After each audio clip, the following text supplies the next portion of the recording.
Long before humanity etched morality into stone or parchment, there existed a realm beyond comprehension, where forces shaped the nature of existence. In that realm stood the eternal, God, the architect of life, and the adversary, a being not of horns and flames, but of inquiry and skepticism.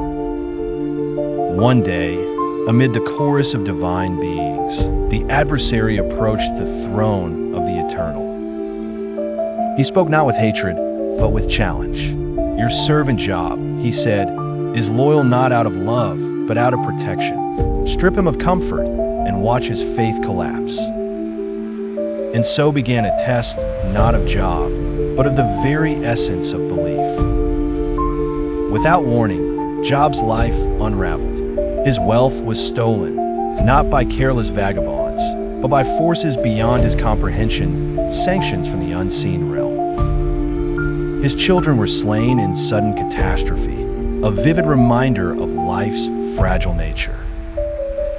Calamity struck as his body became a canvas of affliction, covered with boils and pustules, with pain as his constant companion. He wandered the ruins of his former life, the opulence reduced to dust and echoes, surrounded by a relentless silence from the heavens. He cried out amidst the debris, seeking any sign of the divine presence he once felt. 3 friends arrived, their figures appearing as shadows on the horizon. They came intending to comfort, but their words twisted the dagger of his suffering. Each offered a theory, a reflection of human attempts to rationalize the unfathomable. To Eliphaz, Job's plight was punishment. Bildad saw it as cosmic balance, as karma. Zophar suspected a secret sin. But Job rejected them with resolute clarity.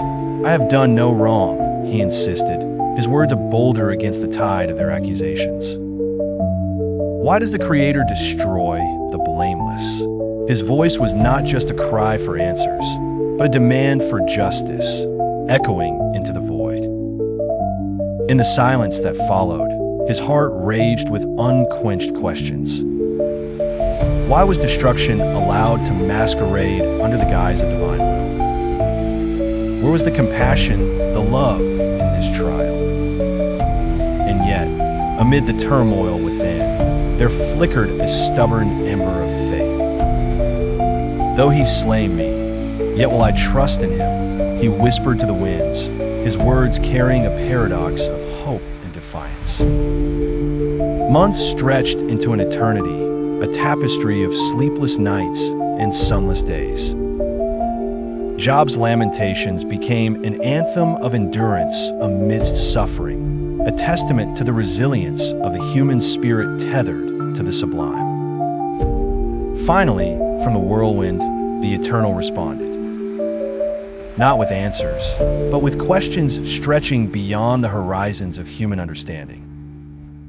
The vastness of the cosmos, the mysteries of creation, the wild autonomy of creation, all unfolded to Job.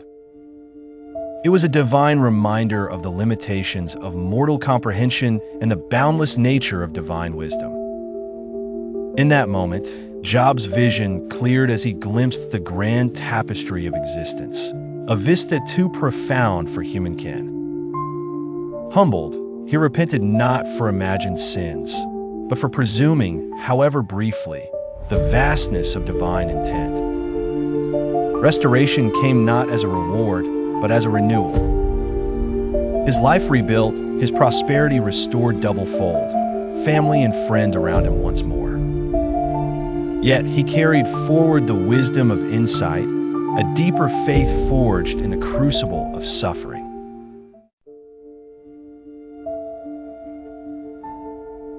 Job's cries rose into the void, and then a voice answered, not tender but thundering. Where were you when I laid the foundations of the earth? Asked the Eternal. Do you command the morning or walk in the depths of the sea? But it was not an answer, it was a dismissal. The Creator's response was power, not explanation.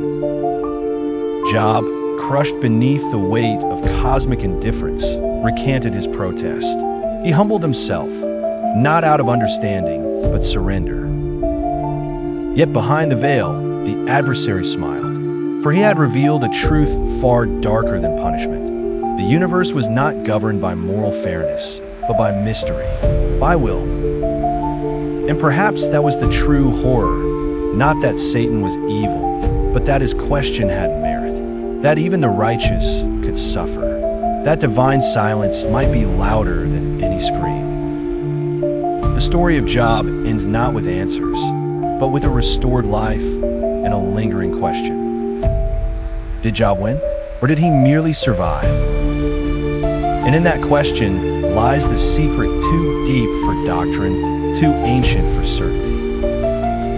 Is suffering a test of faith, or a mirror reflecting the indifference of the divine?